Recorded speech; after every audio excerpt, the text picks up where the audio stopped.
Roma 1 ayat 16 sampai 17. 1, 2, 3. Sebab aku mempunyai keyakinan yang kokoh dalam Injil, karena Injil adalah kekuatan Allah yang menyelamatkan setiap orang yang percaya. Pertama-tama orang Yahudi, tetapi juga orang Yunani. Sebab di dalamnya nyata kebenaran Allah yang bertolak dari iman dan memimpin kepada iman. Seperti ada tertulis, orang benar akan hidup oleh iman.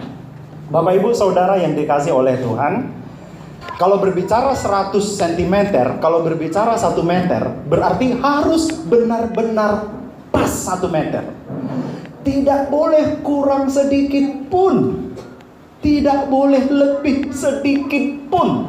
0,0001 mm saja selisihnya, itu bukan 1 meter. 0,00001 saja kurangnya, itu bukan 1 meter. 0,000001 saja kelebihannya, itu juga bukan 1 meter. Demikianlah standar, ukuran yang baku, ukuran yang pasti. Dan kalau kita berbicara tentang Allah kita, sesungguhnya standar yang paling jitu, standar yang paling benar adalah standarnya Allah. Kalau berbicara tentang kebenaran, kebenaran yang dibicarakan oleh manusia itu relatif. Benar bagi saya, belum tentu benar bagi saudara. Benar bagi saudara, belum tentu benar bagi saya. Benar bagi kita, belum tentu benar bagi orang lain. Benar bagi orang lain, belum tentu benar bagi kita. Tapi standar yang benar itu adalah benar bagi Allah. Kalau kebenaran Allah yang sudah menjadi standar, maka kebenaran itu sifatnya universal.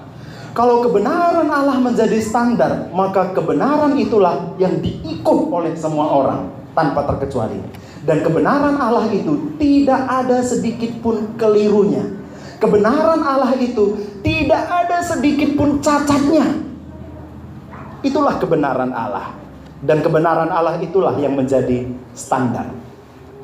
Saudara, kalau kita memperhatikan dari pasal 1 sampai dengan pasal 8 surat Roma ini, jelaslah Rasul Paulus berbicara tentang kebenaran Allah yang harus menjadi standar.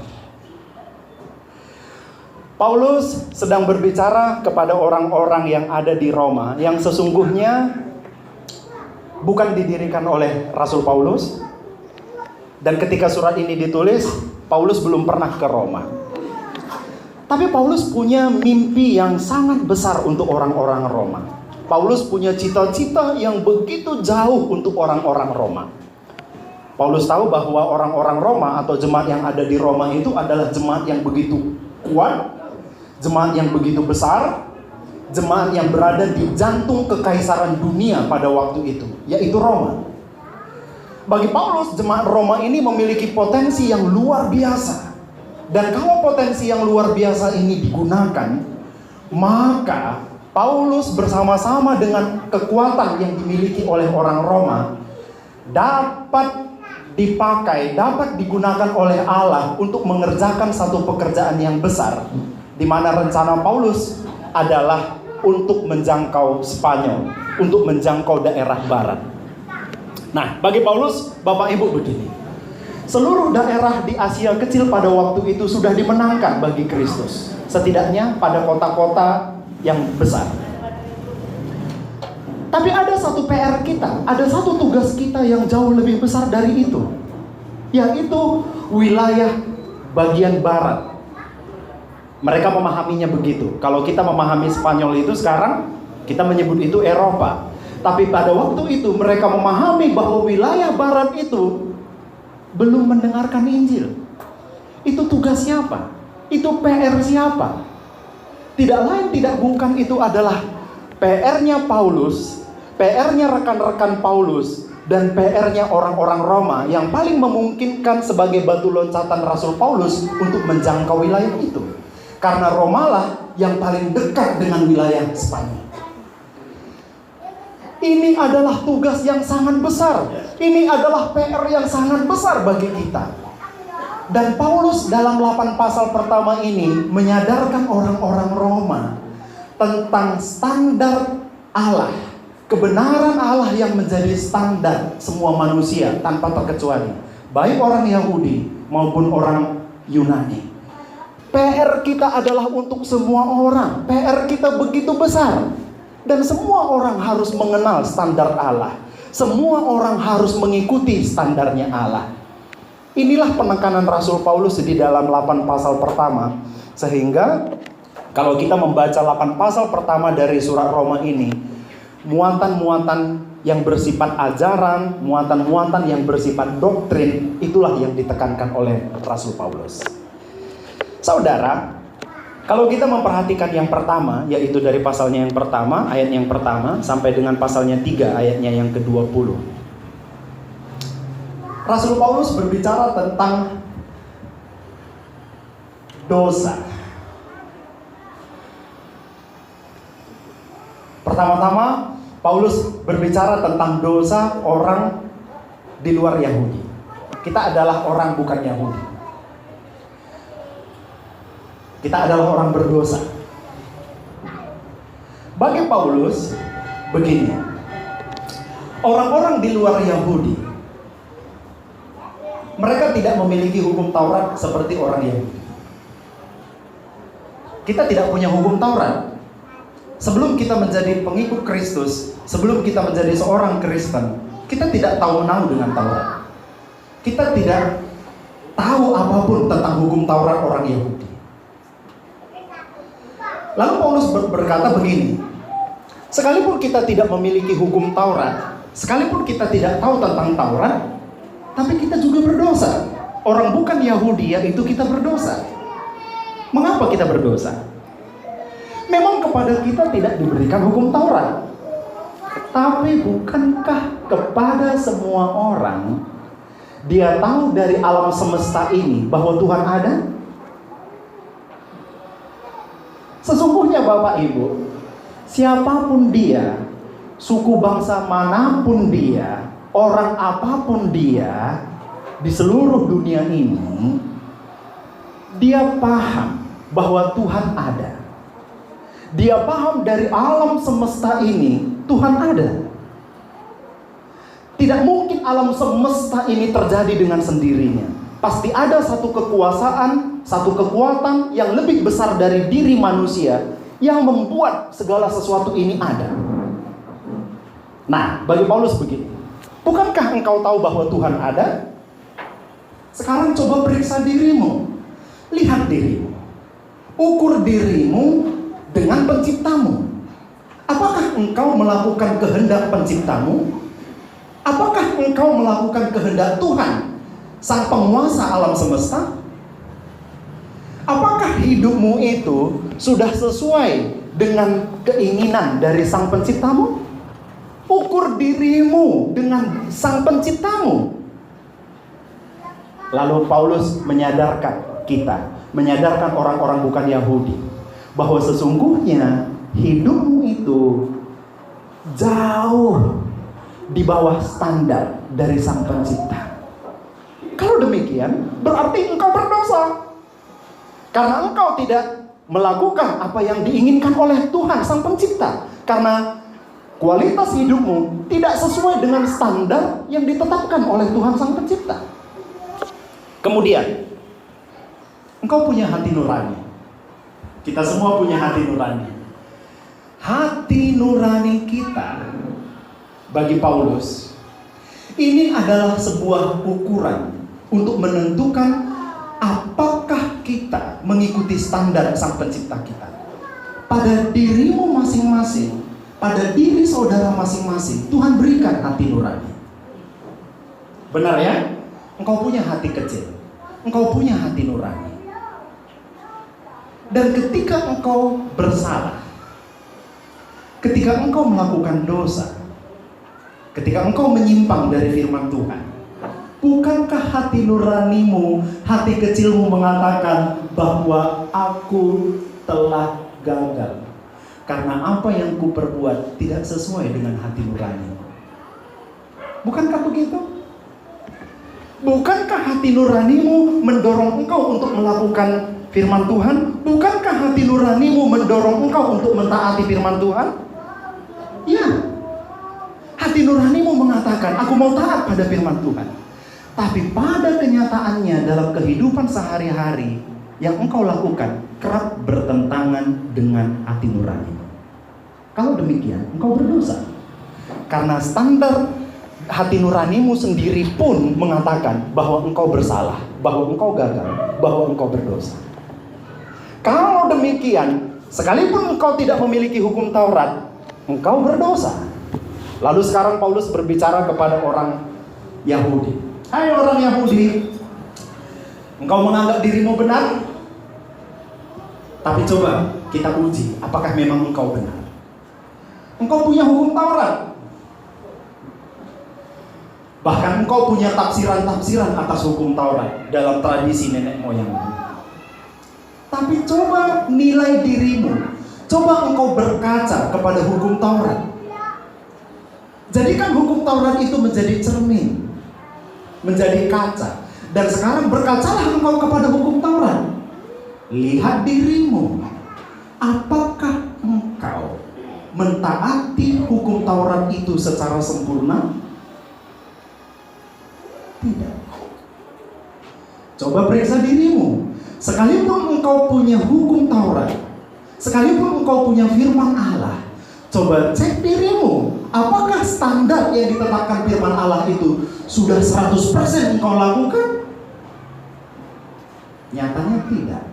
Justru hukum Taurat itu menunjukkan betapa berdosanya engkau. Justru firman Allah itu menjadi cermin, menunjukkan betapa dirimu sangat berdosa dan tidak memenuhi standarnya Allah. Saudara, kalau demikian bagi Rasul Paulus, semua orang sudah berdosa. Kebenaran Allah menjadi standar untuk menunjukkan betapa berdosanya manusia. Saya berdosa, saudara berdosa. Tidak ada satu orang pun yang benar kalau berdasarkan standar Allah. Rasul Paulus ingin mengajak orang-orang yang ada di Roma untuk berpikir begini. Pahamilah bahwa dunia ini sudah berdosa.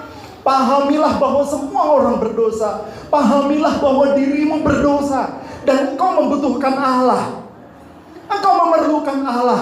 Mereka memerlukan Allah. Orang-orang di sana memerlukan Allah. Orang-orang di luar sana memerlukan Allah. Sebagaimana engkau memerlukan Allah. Engkau membutuhkan Allah. Karena sesungguhnya hidupmu penuh dengan dosa. Saudara, untuk itulah Paulus berbicara tentang kebenaran Allah yang harus menjadi standar kita. Yang kedua, dari pasal 3 ayat 21 sampai dengan pasal 5 ayat 21. Saudaraku, menarik di sini kalau kita memperhatikan Rasul Paulus berbicara tentang Abraham. Nah, mengapa Abraham menjadi sangat perlu? Kalau berbicara mengenai Abraham, tentu ini mengingatkan kembali kepada orang Yahudi, nenek moyang mereka zaman dahulu. Kalau saya berbicara Abraham, ya setidaknya kita semua tahu dari apa yang dikatakan oleh Alkitab tentang Abraham. Atau sebelum pun kita tahu tentang Abraham pada saat ini, kita sudah belajar di sekolah minggu dulu, ada nyanyian-nyanyian tentang Abraham, dan guru-guru sekolah minggu kita dulu bercerita tentang Abraham. Nah, orang-orang di luar Yahudi juga mereka tahu tentang Abraham. Bukan berarti hanya orang Yahudi yang tahu tentang Abraham, tapi orang-orang bukan Yahudi juga menjadi tahu tentang Abraham karena mereka setelah mereka percaya kepada Kristus, akhirnya mereka ingin belajar tentang sejarah iman mereka, dan sejarah iman mereka itu ditelusuri sampai ke zaman Abraham. Lalu Paulus sekarang berbicara tentang Abraham. Hai orang-orang yang ada di Roma, baik engkau orang Yahudi dan orang bukan Yahudi, aku ingin bertanya kepadamu, apakah Abraham dibenarkan karena perbuatannya? Apakah Abraham dibenarkan karena hukum Taurat? Jangankan hukum Tauratnya saja belum ada pada zaman Abraham. Bukankah hukum Taurat itu adanya pada masa Musa? Bagaimana mungkin Abraham dibenarkan oleh hukum Taurat, sementara hukum Taurat saja belum ada? Apakah Abraham dibenarkan karena kehidupan moralnya yang baik? Semua jawaban atas pertanyaan itu tidak. Abraham tidak dibenarkan karena perbuatannya. Abraham tidak dibenarkan karena hukum Taurat.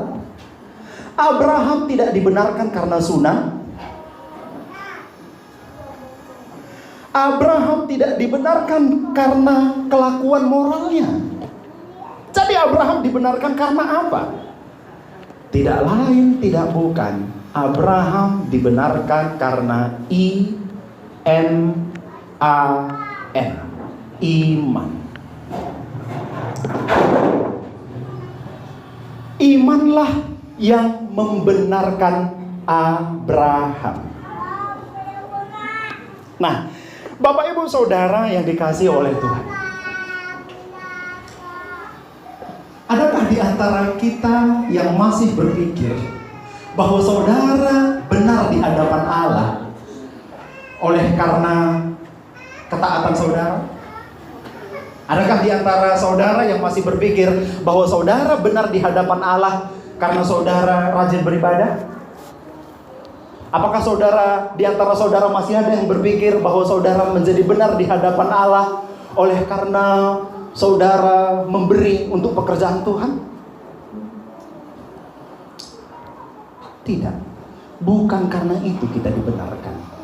Bukan atas apa yang kita buat kita dibenarkan. Tapi pertama-tama kita dibenarkan oleh karena iman. Bagi Rasul Paulus, imanmu kepada Yesus Kristus itulah yang membuat engkau diperhitungkan sebagai benar di hadapan Allah. Saya ulang bagian ini. Imanmu kepada Yesus Kristus itulah yang membuat engkau diperhitungkan sebagai benar di hadapan Allah. Saya orang berdosa, saudara orang berdosa. Semua kita orang yang tidak layak. Tapi kita punya iman kepada Yesus Kristus. Nah, dan karena iman itulah kita diperhitungkan benar di hadapan Allah. Kebenaran kita bukan karena aspek moral. Kebenaran kita bukan karena kita memberi. Kebenaran kita bukan karena kita beribadah. Kebenaran kita bukan karena kita berdoa. Kebenaran kita bukan karena kita bergereja. Tapi pertama-tama kebenaran kita adalah karena iman. Iman mula yang membuat engkau diperhitungkan sebagai benar di hadapan Allah. Sekarang saudara adalah orang-orang yang benar.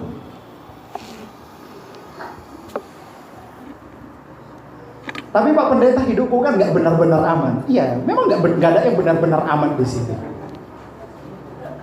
Tapi Pak Pendeta, hidupku ini masih banyak kesalahan, kekeliruan. Iya, minggu ini saja banyak kesalahan yang saudara buat. Benar? Benar. Saudaralah yang tahu itu. Suami saudaralah yang tahu kan? Istri saudara yang tahu. Anak-anak saudara yang tahu. Teman-teman saudara yang tahu. Banyak kesalahan yang saudara buat. Tapi saudara oleh karena iman, saudara diperhitungkan sebagai orang benar di hadapan Tuhan. Bukankah ini sebuah kabar baik yang Paulus ingin tekankan kepada orang-orang Roma? Bahwa banyak orang tidak mengerti ini. Maka tugas kita adalah untuk memberitakan ini ke Barat. Tugas kita adalah memberitakan ini ke Spanyol. Bahwa mereka pun yang hidup di dalam ketidakbenaran ingin dibenarkan oleh Allah melalui iman mereka.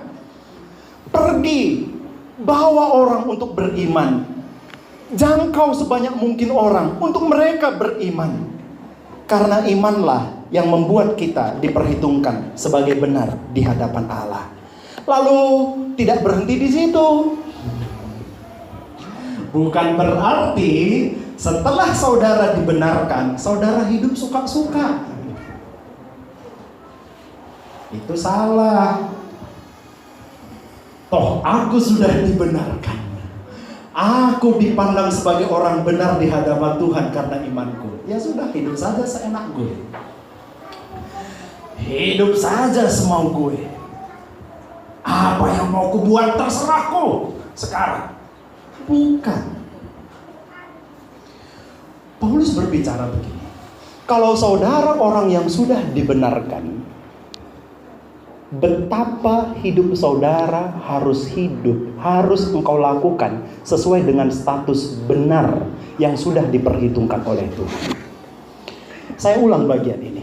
Kalau saudara sudah dianggap benar, dinilai benar oleh Tuhan, maka tanggung jawab saudara dan saya adalah untuk hidup seturut dengan status benar.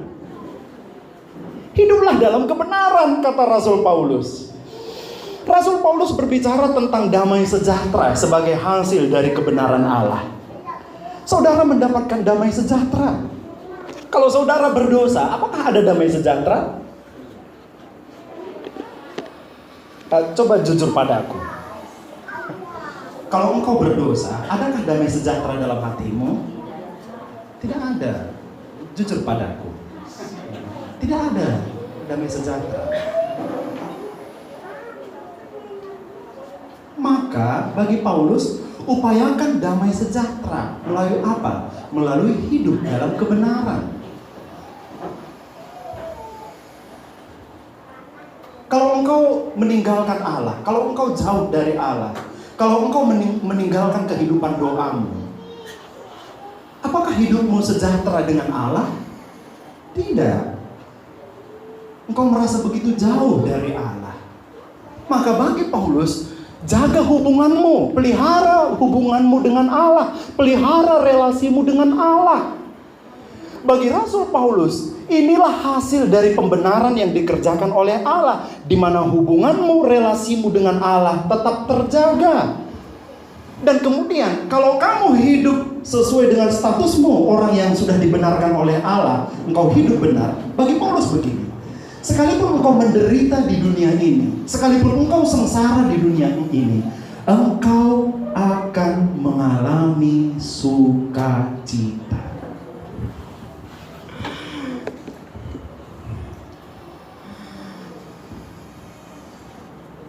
Semua kita pernah menderita, semua kita pernah sengsara, semua kita pernah susah,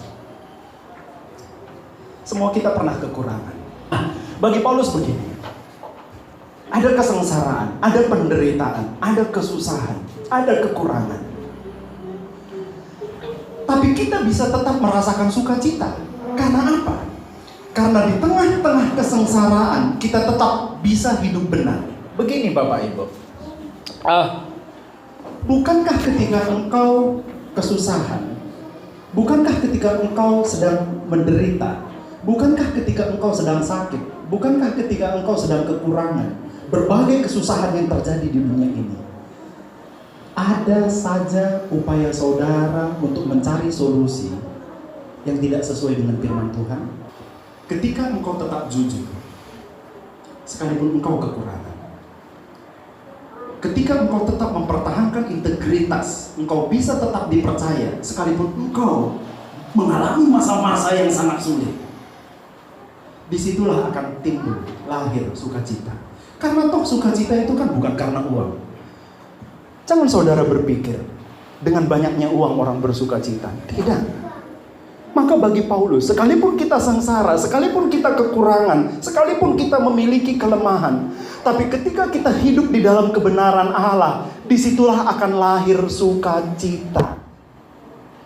Kemudian yang lebih penting bagi Rasul Paulus di balik semua itu adalah kita selamat dari murka Allah. Bapak Ibu, kita punya rasa amarah, kita punya rasa emosi. Emosi kita bisa meledak, amarah kita bisa meledak. Bahkan kapan saja ada orang tertentu yang amarahnya suka meledak-ledak. Tapi tahukah saudara bahwa murka Allah, kalau amarah saudara meledak, barangkali tidak terlalu banyak pengaruhnya bagi orang lain. Mungkin ada, tapi tidak terlalu banyak.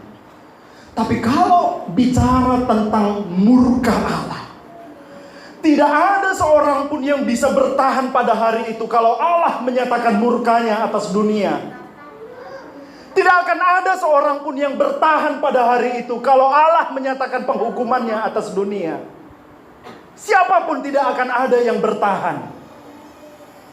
Kemanapun saudara lari, tidak akan saudara bisa menyelamatkan diri saudara ketika murka Allah dinyatakan atas dunia.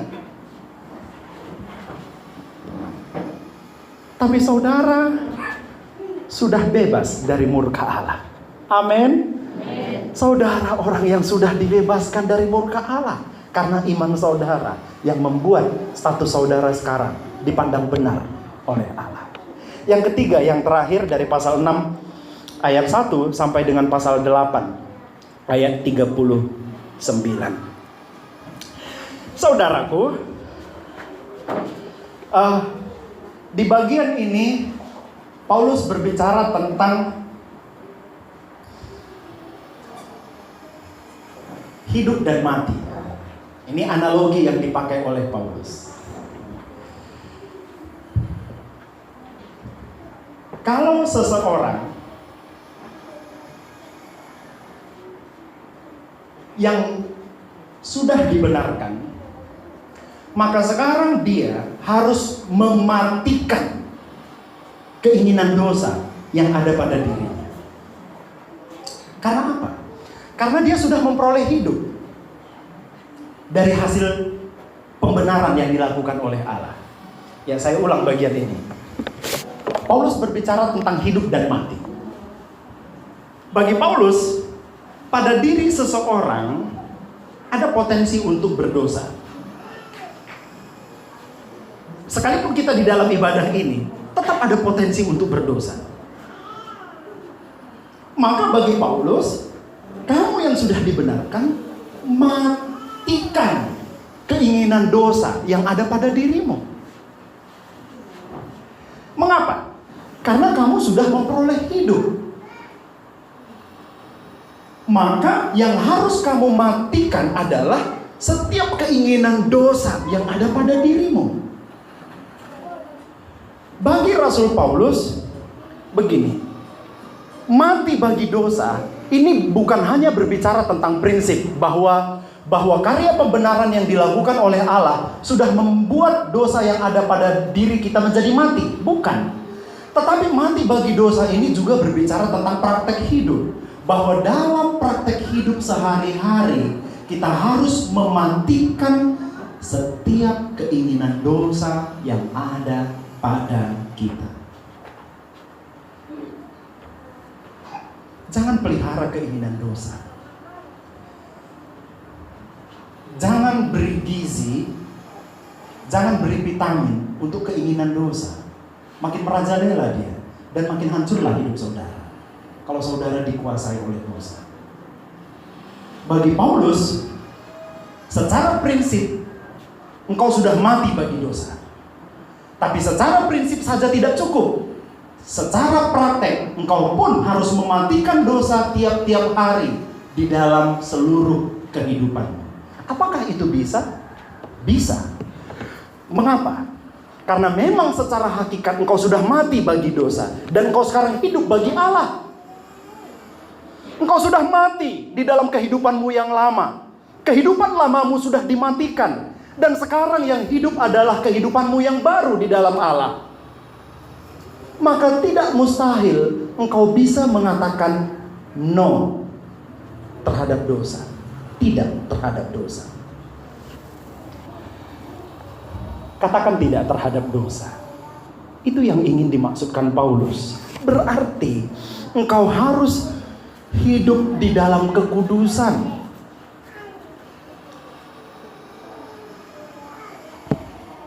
Apakah ini terlalu berat? Tidak.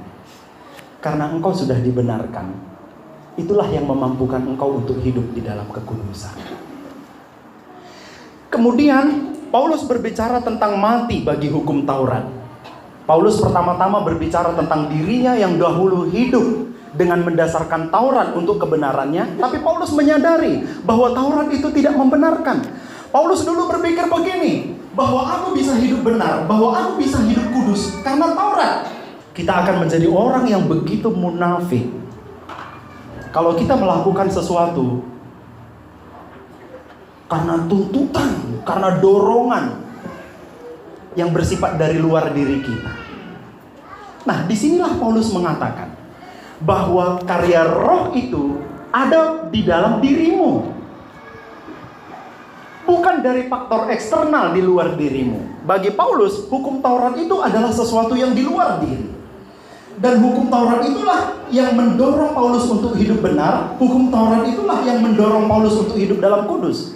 Lalu Paulus terpaksa mengikuti Taurat. Karena terpaksa mengikuti Taurat, jadinya munafik. Yang terpaksanya beribadah, ya jadinya munafik itu. Yang terpaksanya berdoa, itu jadinya munafik itu, saudara. Yang terpaksanya baca Alkitab, saudara baca Alkitab tapi saudara munafik. Yang terpaksanya memuji Tuhan, saudara akan menjadi orang munafik. Paulus paham betul sebagai orang Farisi. Dia orang Farisi. Yang Yesus mengecam orang Farisi itu karena kemunafikannya. Tapi Paulus sekarang berbicara hal yang berbeda. Ada karya roh yang memampukan kamu untuk hidup di dalam kebenaran. Ada Roh Kudus di dalam dirimu yang mendorong engkau untuk hidup di dalam kekudusan. Saudara, pahami ini. Kebenaran kekudusan bukan karena faktor eksternal di luar diri kita, bukan. Tapi pertama-tama didorong dari apa yang ada dalam diri kita, yaitu karya roh. Karya rohlah yang mengingatkan kita untuk kita hidup terus di dalam kebenaran Allah. Karya rohlah yang ada dalam diri kita yang mendorong kita untuk terus hidup di dalam kekudusan. Roh Allah ada di dalammu, sehingga engkau harus hidup dipimpin oleh roh Allah, dipenuhi oleh roh Allah. Bagi Rasul Paulus, saudara, sepanjang kehidupan kita ini pahami bahwa ada roh yang ada dalam diri kita, yang menuntun kita dari hari ke hari, yang memenuhi hidup kita. Dan inilah yang mendorong kita untuk hidup di dalam kekudusan. Roh itu memerdekakan. Kita bukan menjadi budak dosa, karena kita menjadi orang-orang yang merdeka oleh karena karya roh. Roh Allah membuat kita menjadi anak Allah. Ketika kita mentaati Allah, ketika kita mendengarkan firman Tuhan, ketika kita berdoa, ketika kita memuji Tuhan, ini kita lakukan karena kita adalah anak Allah. Kita orang yang sudah dimerdekakan. Kita adalah anak Allah. Kita melakukan ibadah kita ini karena kita paham kita anak Allah.